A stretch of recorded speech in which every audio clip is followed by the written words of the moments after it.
Welcome to Alzheimer Speaks Radio. I'm your host, Lori La Bey, and I'm so excited that you're joining us today. We are going to have a fascinating conversation as usual as we learn from people all around the world at all ages and stages of life. Stay tuned as we shift our dementia care from crisis to comfort. Here we go. What you think about, you will bring about.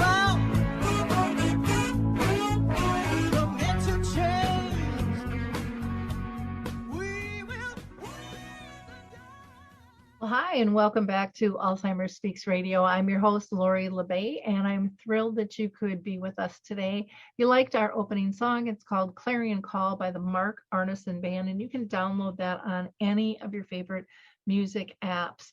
For those of you that are new, Alzheimer Speaks is about sound information, not just sound bites. We like to have real conversations with the real people. Now, before I introduce you to our guest today, we're going to be talking about baseball and reminiscing and a great new group that is out there. I always like to do a few shout outs. So first of all, I want to mention, if you haven't been to Dementia Map, our global resource directory, please check that out. It's just dementiamap.com. There are new listings going in every day, and we would love for you to participate. If you are a business or an individual with resources, products, or tools, I'd love to talk to you and have you be part. We have both free listings and enhanced. So just reach out to me at radio@alzheimerspeaks.com. We are also in the midst of Thanksgiving. And so with that, Dementia Action Alliance is doing their annual gathering on Thanksgiving, which will be this Thursday, November 25th, from 11 a.m. to 6 p.m. Eastern time. And you will have a link to go to that. Just check out alzheimerspeaks.com. It's right on the top of our page, and you can join that. I also found a wonderful new resource that I want to share because they are starting a new schedule November 30th, and it's called Stories Love Music. And it's about the joy of creative engagement for caregivers. And the program includes creative engagement as self-care, as tools for caregiving, and guidance on how to use music and story for stress management and really dignity and enhanced life. So again, reach out to me regarding this, or you can go directly to their website, which is storieslovemusic.com/contact-us, and you can register for the program.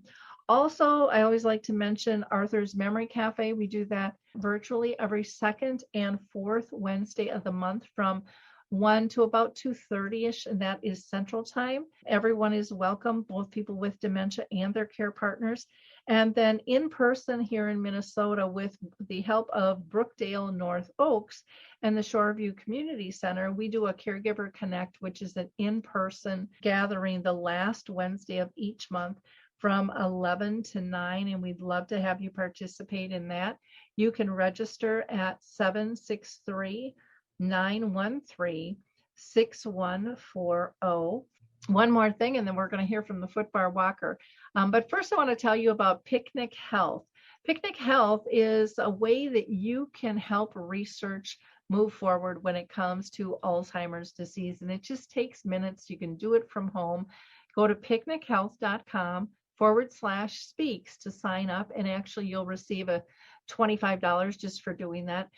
What it is Picnic Health collects and digitizes all of your medical records into one online account, and then you can consent to share a monetized data of your records with medical researchers. You see, by examining the real world data from medical records, researchers can find answers that they might not get in clinical trials. So there's important information in each person's unique healthcare journey. So share your story. And if you care for somebody with Alzheimer's, you can always sign them up as well, as long as you have the legal ability to do that. So again, go to picnichealth.com/speaks, and get your $25. We're going to hear from the Footbar Walker, and we're going to be right back.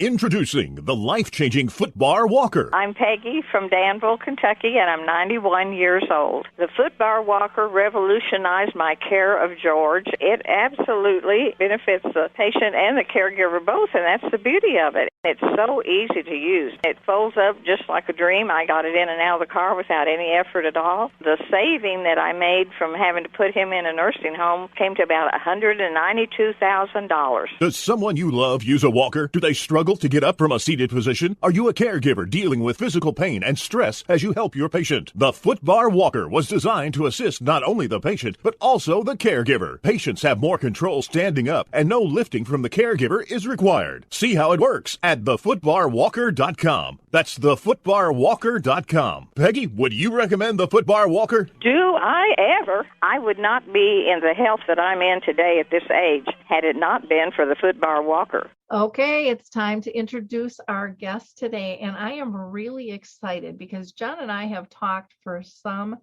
time, and our schedules just didn't mesh. So let me tell you a little background about Jon. Jon Leonoudakis is an award-winning filmmaker and storyteller who's based out in Los Angeles, California.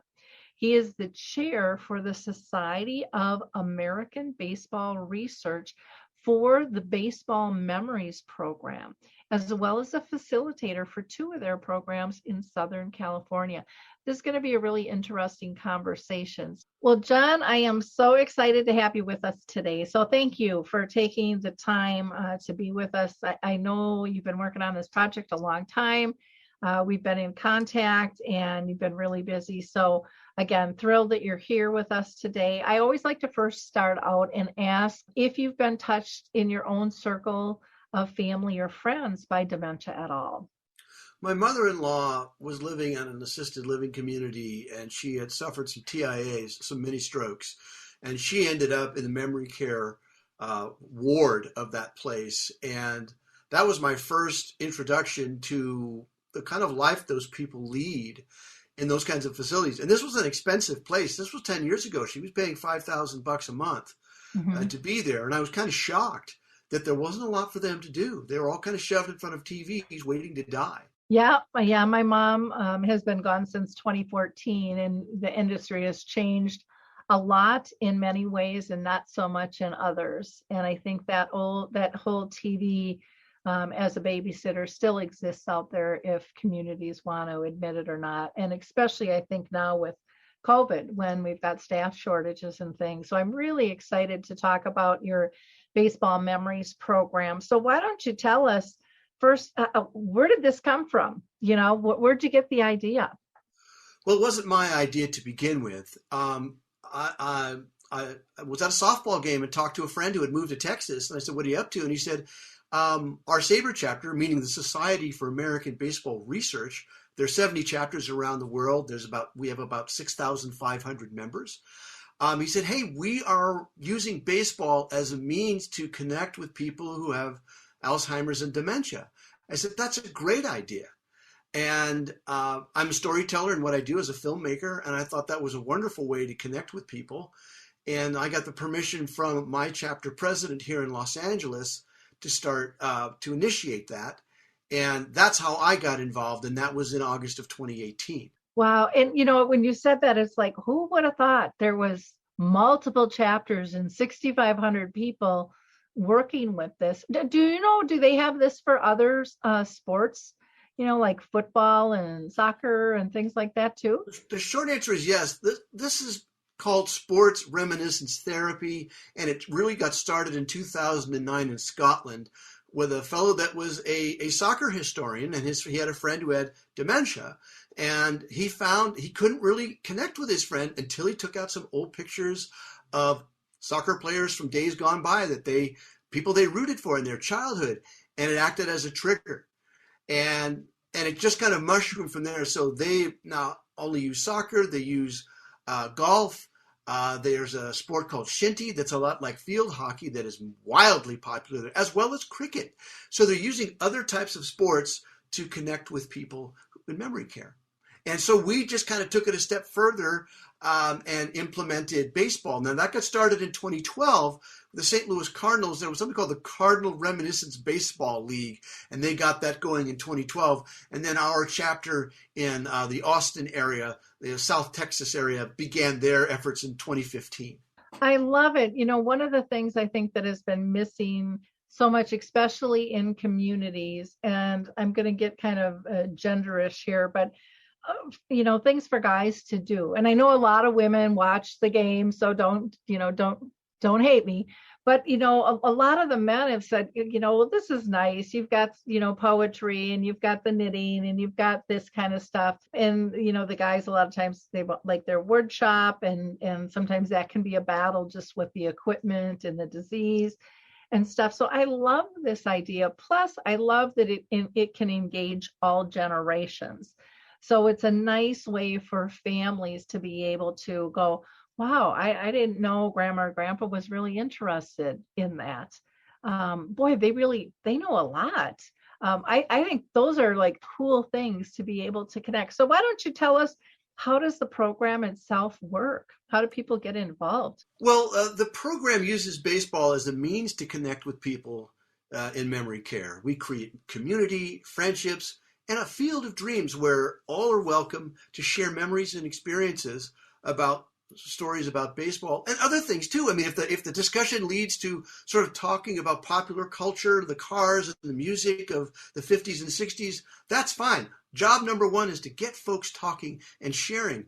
But the majority of our participants have Alzheimer's and dementia, and they're in the early to moderate stages. It's very difficult to deal with folks, to do this with folks who are in the severe stage because they have issues communicating. We are R&Ding a platform where we can do that, but that's going to be down the road a piece. But care partners are actively participate as well. And we create a friendly, welcoming atmosphere where we use prompts to trigger the sharing of stories and memories. We not only talk about baseball, but before COVID, we actually played it a little bit. We would get plastic bats and balls, and we'd go outside. We'd get in a circle and just games of soft toss with each other, engaging the motor skills, the hand-eye coordination. Then we even took it another step further to batting practice. I was pitching batting practice to 95-year-olds. And they said, I haven't swung a bat in 75 years. And they lit up like Christmas trees. So, and baseball resonates with people in their 70s and 80s now. And, baseball was America's most popular sport in their younger days. And our programs are gender neutral, and sometimes we have more women participating than men. And as I mentioned earlier, we can talk about things outside of baseball. It's just a vehicle to get people talking, connecting, and socializing. And it was created by members of our program, and it was created by members of the Society for American Baseball Research. And their mission is to foster the study, discussion, and understanding of all aspects of baseball. But baseball is America's game, and it resonates with people, in their 60s and 70s and 80s because it was the number one sport post-World War II. Well, the whole American Pie thing, just hand in hand. I remember growing up, I'm 62, and, before color TV, everyone was gathered around the radio, having a beer in hand, listening to the game if they couldn't make going to the game and stuff. And then even as TV changed and was brought in to the house, I remember being pregnant with my daughter and being mad because I couldn't get home because our team, the Twins, had the roads all blocked. And I was just exhausted, and I needed to get home, and I ended up going back to the office in tears because I couldn't get back because the fan base was so huge that you couldn't maneuver. It just is kind of a household word. People know their games, they know their teams. The loyalty is there. The baseball. Do you do anything like with the baseball cards? Oh, absolutely. We know it's really important to engage as many of the senses as possible. Mm-hmm. Of course, pre-COVID, we were able to meet in person, and we would bring in books and baseball cards and little figurines of baseball players so everybody could look at it and touch it and engage. We'll bring in baseball. Everybody would get a baseball. And that would be our conduit to take us to our field of dreams. And everybody would get a ball to hold onto. There's something very magical about holding onto that ball with 108 magical red stitches. Or the bobbleheads. I remember all the different bobbleheads, or even how the uniforms have changed over time, I suppose, would be a conversation starter. Or, here they would always gather before the game and do a little partying, ahead of time and stuff and things, just how all of that has changed through the ball fields. Absolutely. And we would go to ball games. We do work with the Veterans Administration, and they here in Los Angeles, they're on the same property as the UCLA baseball field. So we would go to games there. We've gone to Dodgers games together. So we really try to get out and do some outings and experience baseball in many different ways. Oh, that's cool. I'm wondering if we should take a look at your trailer really quick and then come back. Does that make sense right now? It does. Yeah. Go ahead and roll them.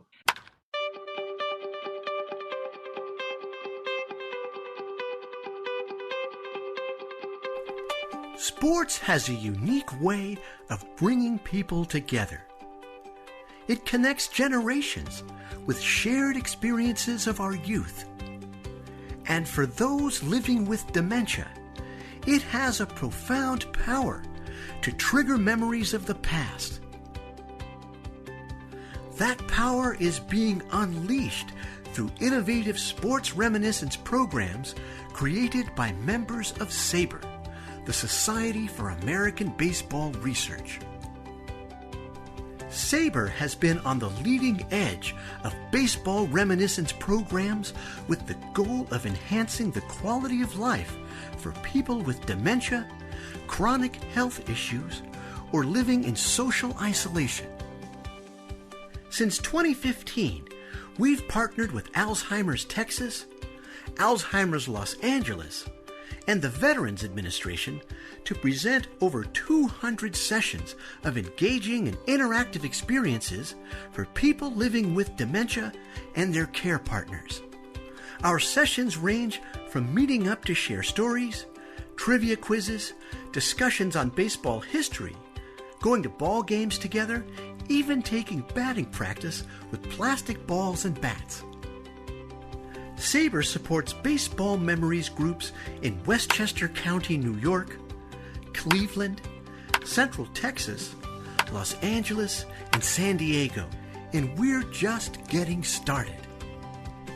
In addition to supporting new programs in SABRE regions around the country, our Baseball Memories Community of Interest is producing a promotional film about the value of these sessions and a research study sharing an analysis of the impact of SABRE's programs. Watching what happens here is like watching people come to life.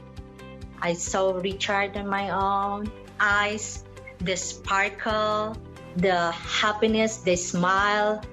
It feels like we're having an extended family there. How these amazing members welcome us.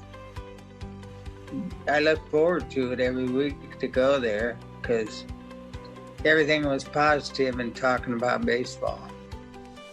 SABRE offers these programs at no cost to local and regional organizations, senior communities, and resource centers. We're inviting partners and sponsors to join us in this remarkable community outreach to connect with people in memory care and spread joy through friendship, camaraderie, and our national pastime. Join us. For more information, visit sabrebaseballmemories.org. So, looking at the video here, it's just fun to see, the different pictures and interactiveness. How did you come up with that clip, those special moments to kind of highlight and talk about? Well, we realized that we needed to make a promotional film to let people know we're out there, and B, the value and benefits of these programs. And it's one thing for someone like me to talk about it. It's another thing to hear testimonials from people who have dementia or Alzheimer's and their care partners to talk about how it's impacted them. And because that's really where the rubber meets the road. And when, and we think we are part of this new wave of care for people in memory care, just in terms of senior care in general, where, they're valued members of our community. They're not shunted off to the side and forgotten about. And I think I've been talking to more and more individuals involved in memory care, younger people who are saying, someone said to me, I don't need to know the metrics of the value of your program. If I come into your room and I see them smiling, I know your program works. And that happens, that's also goes for the programs that we do over Zoom as well. I loved when you said, being valued members. I love that you said a new way of care. I think the social aspect has finally been recognized, how important that is. We all want to feel safe, comfortable, and part of a community. I don't think there's a person on the planet who doesn't want that. Yeah. And, when that is added to a chronic illness, when you're feeling outed by that, it just makes all the symptoms worse. It raises that hopelessness, that loneliness, curve tremendously. And we all know when people get, especially with dementia, when they're stressed, when they're not feeling connected, their symptoms increase and things get worse in their life. And it's nice to be able to see a program come to life that says, hey, what do you think about this? You lived this. Maybe I didn't. What do you remember? And it's not necessarily about right or wrong, but I think people are also shocked at the history that's remembered and the detail. And we've had people, we did a Zoom meeting with our friends in San Diego, and there was a woman who joined us from her backyard. She was about 85 years old. And she talked about how her father was a minor league baseball player. She grew up in South Carolina, and she ended up out in San Diego, and she had met some of the baseball players there. And she was a historian in her own right. And I got contacted on Facebook Messenger from her daughter the next day. She said, my mother has dementia. She had not been that lucid in a long time. Yeah. Well, when you feel like someone actually cares to hear what you have to say, makes a big difference.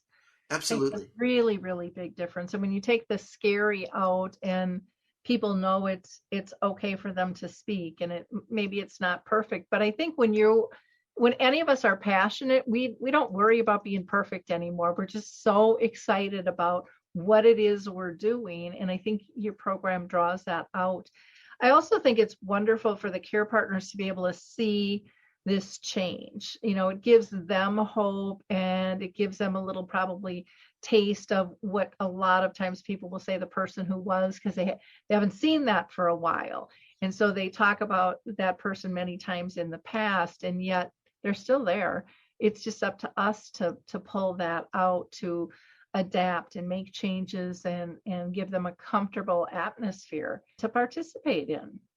One of the quotes you'll hear from the film, we also have the long form version of the film, and one of our friends in Scotland who's been leading this charge has said, everybody has a memory box that needs a key to unlock it for the memories to come out. And that's what we strive to do, is to unlock those memory boxes so those folks can share those parts of their lives that might have been, folks have a tendency to clam up and not socialize and not talk and not communicate.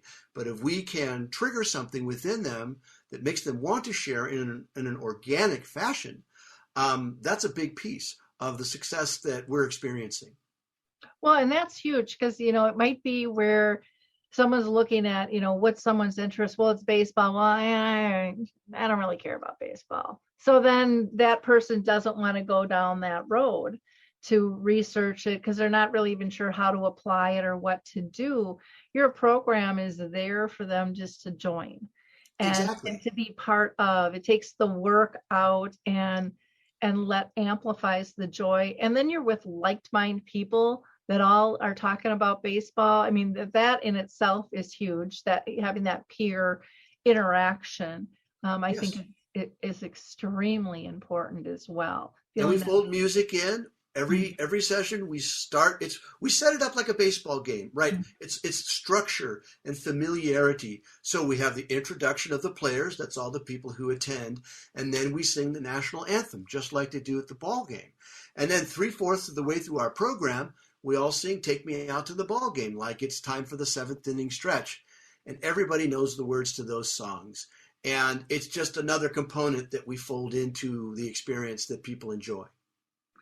Oh gosh, I have a clip of my mom with a musician who sang "Take Me Out to the Ballpark," and I mean she was in her very late stages, and she didn't know all the words, and she would kind of come and go out of the song, but she just lit up, she just lit up, and then that 1, 2, and it was just so. I mean, I still have them on YouTube, and I still go and watch that, and it's just so, it just fills my heart. To see that kind of joy be able to come out even in later stages. And I think so often families forget the possibilities of connection. Sometimes I think as society, we buy into the doom and the gloom and the limitation. Yeah. Instead of the hope and the adaptability. And I mean, you and I, we adapt every day to our lives. Person with dementia is no different. They are just adapting to different things, possibly in a different way, and might need some more support in terms of doing that. But that's what life's about. It's about adaptation. And so we shouldn't take that out of the equation when we're talking about connections and activity and engagement and joy and fun. It's absolutely true. I mean, I didn't have a lot of experience communicating and working with people in memory care, but I did have a background where I had some familiarity with human behavior, and the most important trait is being able to listen and to pick up, body language and things like that. But at the end of the day, we're all people. Doesn't matter how old you are, what shape you are, what color you are. People want to be acknowledged. They want to feel valued. They want to feel like they're part of something. And that other people are aware of them and value them. Yeah, that's very true. And I think, when you talked about the key of listening and body language, so often I think it's easy for care partners to get in that role of director. And, this is what's going to happen. And here's the schedule. And, they're making sure all the tasks are getting done. And I was guilty of that too, with my mom living with dementia for 30 years. You get really task oriented, and you kind of, without even knowing it's happening, you kind of give over the relationship side of your relationship to the disease, and you turn into this taskmaster. And so to be able to get that joy and to be able to be in relationship and do some of the fun stuff you used to do together with peers again, because so many times family members and friends and neighbors pull back from people. So when you get that peer group, that's really powerful in and of itself, to go, gosh, these guys are really fun to be around. And they get this. No one has to apologize or be on their toes. Everybody understands we're dealing with dementia, and everyone's okay with it. It is. And it's a safe space. And everybody, we exude that. Mm-hmm. And we've heard from care partners' wives saying, there aren't a lot of things we can do together, but this is one of them. Yep. And they really enjoy, they say, for an hour, I don't have to worry about making sure this is being done or that's being done. We can just enjoy an experience together, and we don't get a lot of time like that. Yep. And how critical is that to maintain your relationships? I mean, it's such a basic thing. And to me, one of the things I've always battled since I've been in this space since 2009 is, and I kind of blow the horn loud on this one, is it doesn't have to be complicated, guys. Right. Simple is really best.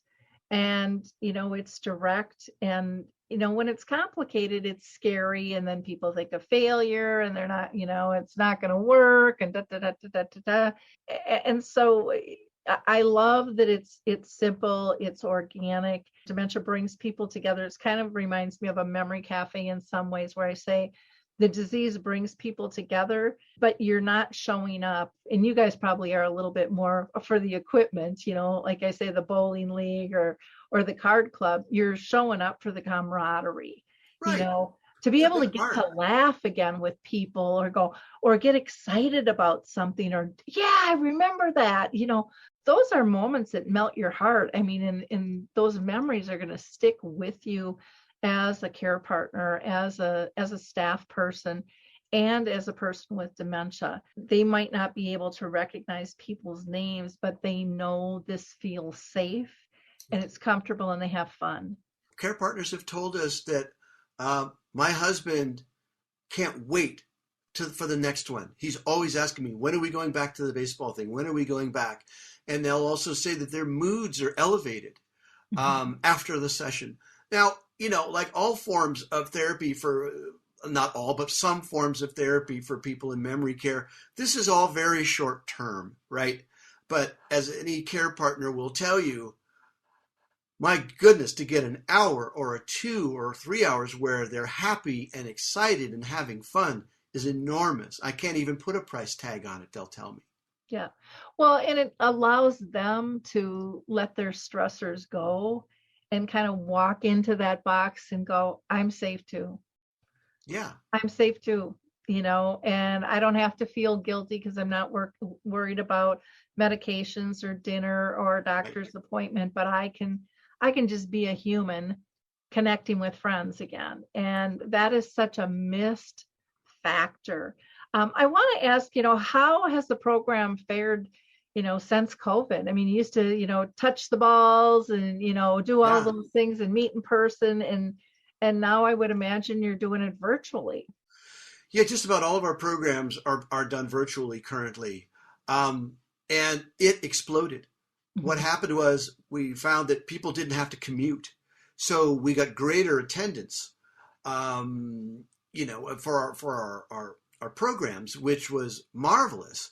Now, we do miss the physical connection of being in the same room and not being able to do the activities of throwing a ball and so on and so forth. Those 2-hour programs became truncated to 1-hour pieces on Zoom. And every session, as I mentioned, it's structured like a baseball game, and every session has a theme. And we also give the attendees agency. What would you like us to talk about next time? So we'll have them take responsibility for the content that we bring. Now, as Sabre members, we bring a wealth of knowledge of baseball history, really fun and interesting stories that we can apply to the various themes and subjects that the attendees suggest. So it's all, we're all part of one sort of holistic effort, as you will. And really, it's our role as facilitators to really set the stage and let people socialize, communicate, and make connections with each other. Yeah, it would be fun to get some sports teams to, even sponsor where you can send out a baseball, to every single attendee, just to be able to hold that and have that as a memory and a tie into their community or something.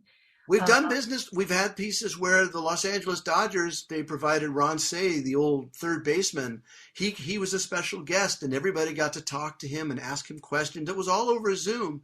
So we're really leveraging those kinds of relationships within our community. Our Cleveland chapter is very involved with the Cleveland Indians. So, and this is something we're looking to do more of as our program continues to grow and evolve, is really to leverage not just major league teams, but minor league teams, local college teams, and so forth. I love that. I just, because the college teams, the high school teams, all of those things. I mean, back in the day, there wasn't near as much to do. I mean, you physically went to the ball games and you participated. We weren't glued to the TVs. The transistor radio with the little earpiece, Oh my gosh, I can picture my dad and his buddies sitting around, listening in. Yeah. Or doing yard work and making sure the game's on, and stuff. So I just absolutely love this. Is there a fee for people to participate in this? Absolutely none. None whatsoever. We're looking to expand our program next year and applying for grants and so forth, because we're all doing this on a volunteer basis, and you can really only do so much. We'd really like to grow the program, creating awareness in social media and such, and having an executive director who will be at least on a part-time basis, kind of moving the ball forward. But that's all part of our growth pattern. But our goal is to always make it at no cost to any organization that wishes to participate. Oh, you guys should look into Maud's Awards next year. Oh, we have. Okay. We're aware, and we applied. Didn't make the cut quite this year, but we plan on applying next year. But we're in their little handbook that came out recently. Wonderful. Alzheimer's Speaks is in there too, and lots of great information there. Again, we'd love you guys to join Dementia Map. You can do that as a free entity where people can go in and website is SABR and then baseballmemories.org. That's right, saberbaseballmemories.org. Yep. And then email, you can get a hold of you by going to jbgreeksf24@gmail. We have the trailer that you saw. We'll also put in the link for that in case you just want to share that as well. Like I said, I think this is such a fabulous idea. Are there certain organizations that you partner with or that you want to partner with? Yes, we currently work with Alzheimer's Los Angeles, Alzheimer's San Diego, the Veterans Administration in Kerrville, Texas, as well as here in Los Angeles. They've got a living community called the Home for Heroes, and we've been working with them from early 2019 on. As a matter of fact, that is one of the only places where we go, and I facilitate that, where we go once a month in person, and we're all socially distanced, we're wearing masks, so we've been able to meet in person with those folks. We're also working with the Alzheimer's Association of Cleveland, the Carolyn Farrell Foundation, which is also in the Ohio area, and we're working with Oakmont of Las Vegas. That's an assisted living and memory care community. So, we've got our hand. We'd love to meet with folks from all different types of organizations that want to partner with us. We're very independent in how we work, and we want to align ourselves with organizations who have a similar goal and objective. We really get a little bit nervous with really large organizations that see us as a component of what their goals are. And so we're a little bit sensitive to that because the success that we've generated has been very organic, and we don't want to lose that moving forward. No, I totally understand that. And so, you're out in Los Angeles with this group. Can anybody, since you're virtual, participate in your group then? Well, we're in, the short answer is yes, and maybe a little bit no, because our chapters, we've got programs in Austin, Texas, Los Angeles and San Diego, Cleveland, Ohio, Las Vegas, Nevada, Westchester County, New York, and we've got a new program launching in Phoenix by the start of next baseball season, and we're in early development of programs in South Carolina, New Jersey, and Kentucky. We tend to try to work with folks in those regions. If there's room, so to speak, and people say, we'd love to participate, we'll talk with our partners, and they say, yeah, sure. Right now in Alzheimer's Los Angeles, we've got a couple that are in Washington State. We don't have a program set up there, but they heard about it. They said, can we participate? And they said, yes, there's room for them. So we're able to accommodate folks. We'd rather do our best to try to accommodate folks than not. So if folks are interested, they can reach out to me via the email, and we'll do our darndest to try and accommodate them. Do you ever record the session? So if someone maybe didn't participate but could watch, and we typically don't for privacy concerns. And understand that. Okay. But just imagine yourself. If they want to go, well, what's it like? Imagine yourself, going to someone's house for a bridge game or to play poker. You're all sitting around a table and you're all talking. That's pretty much what it's like. Yep.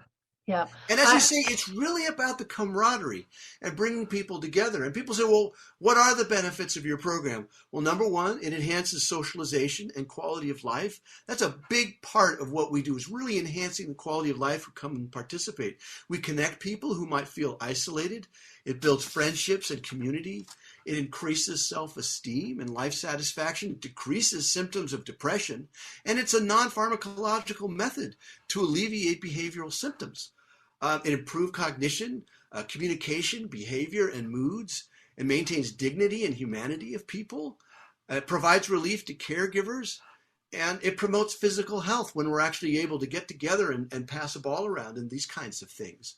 So we see those as being really powerful values. They're huge, and they've been overlooked for many, many, many years, I think, in this industry. And a lot of people will say, well, communities have always incorporated that, but that's just a piece. When you're pulling people in from outside and you're expanding what they can do, that's cool, because we all have different backgrounds, we all have different interests. And we have the right, I believe, of choice to be able to participate in all of those different things that we as individuals have had an interest in, or if we've taken that interest up or not, to be able to explore that. I think that that's really cool. And one of the things that I saw that I'm really glad has changed, but when I first stepped into this space in 2009, people and organizations were very much of the belief that these are my people, this is my group, and they couldn't go to another group. I mean, it was very limited, and there were a lot of barriers, and I think that has, for the most part, crumbled, and people understand the importance of connecting people to a variety of different groups. Especially now with COVID, where we're all inside of our bubbles. We not only do we work with people in memory care, we work with people who have chronic health issues. Most of the people we work with in the Veterans Administration have that sort of situation. They're not all cognitively impaired. And we're also seeing, people living in social isolation. We're trying to reach out to people in rural communities who are, somewhat boxed up by this thing as well. And those are the other types of folks we're reaching out to. I think that psychological and kind of social aspect to care is so vital. And I think it's finally bubbling to the top where people are saying, wow, this is really making a difference for all of us, not just the person for dementia, but everybody on the whole care team, at different levels. And it's taking the scary out, and it's changing the perceptions of what is possible. And to me, that's really, really cool. And there's a tremendous amount of possibilities for these types of things to grow and expand, for people to feel included and part of something. And at the end of the day, we're all in this together. It doesn't matter how old you are or if you've got a cognitive impairment. You're a human being, and you deserve to be valued. Yeah. Well, and the other thing that I like, about doing Alzheimer's Speaks and having these opportunities to speak with people like you is, maybe someone's interest isn't sports. Maybe it's cooking, maybe it's travel, maybe it's whatever. This type of concept could be applied to all of those different Absolutely. things. Religion, I mean, it's endless. It's absolutely endless. And the more of those things we have, the better all of us are going to feel, especially as we age and go, how am I going to be taken care of? Right. What's going to be acceptable for me is not what was acceptable for my folks, back in the day.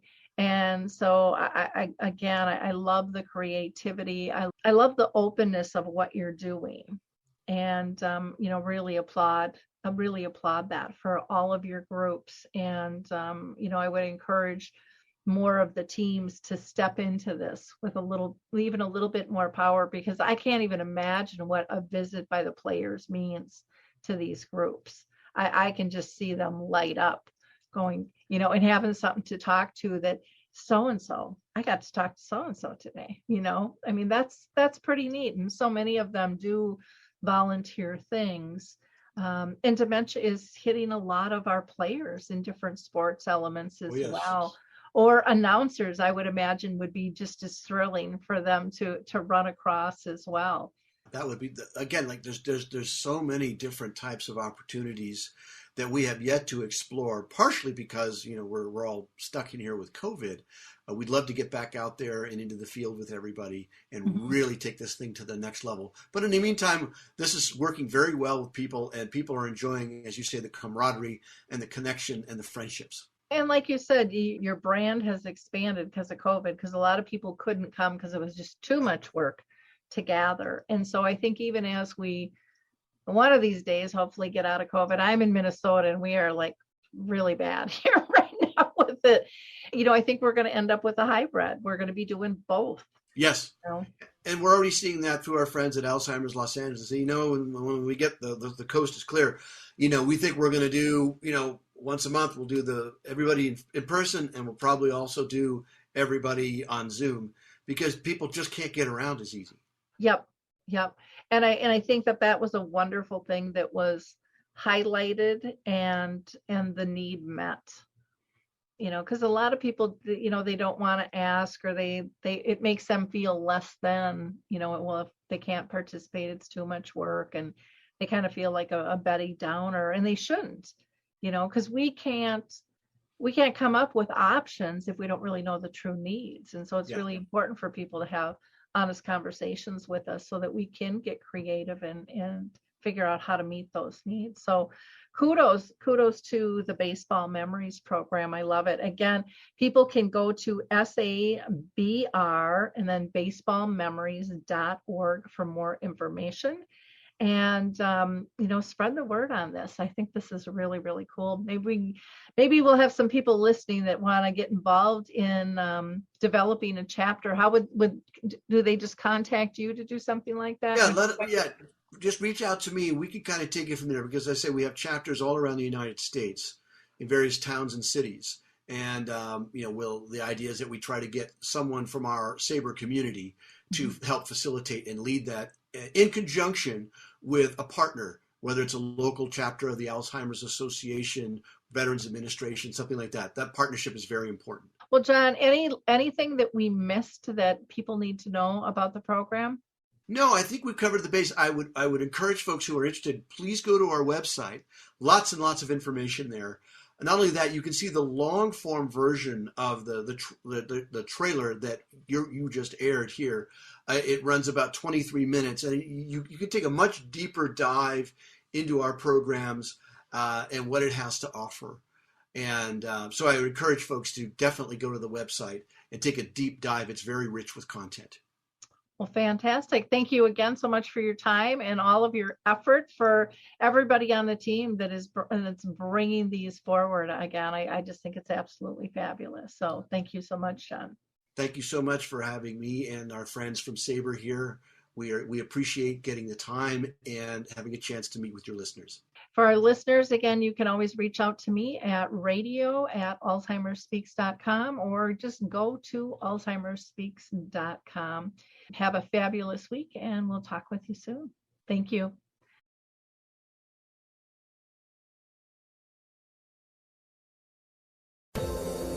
Hi, everyone. This is Meredith from the Senior Fitness with Meredith podcast, where I discuss all things for seniors, from fitness, your health and wellness journeys, how to be all over strong and beyond. I also have my mini podcast called Motivation with Meredith. It's a great, quick motivational pick-me-up for your days. Join me, listen now, search for Senior Fitness with Meredith on your favorite podcast platform.